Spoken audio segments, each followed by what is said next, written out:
Sugi here with 9.Solutions. I am very excited today because we are going to unbox the very first C-pan arm. Let's get straight to it. Of course, the only tool we're going to need is the handy razor blade. Right here we've got the very clean, very modern white box that the C-pan arm is going to come in. So let's break her open.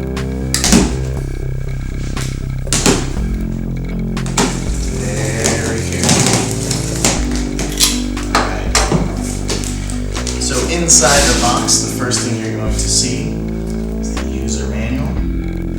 It has all the information you'll need to set up and start using your C-pan arm. The cardboard here, and there she is. There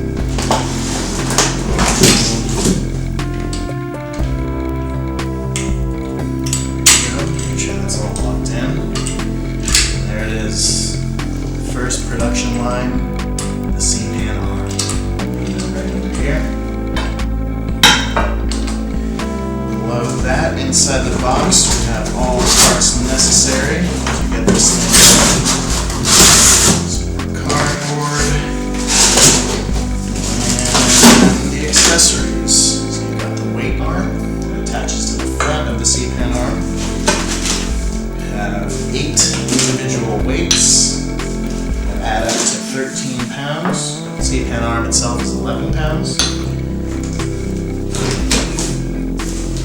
And with the individual weights, it allows you to kind of tailor the amount of counterweight you actually want to use on the arm. The pin that locks the weight arm into place. The brackets that keeps the weight in place. And finally, the Allen wrench, and that's all you're going to need to attach the C-pan arm to a tripod. And that's it. So that's been the unboxing of the C-pan arm.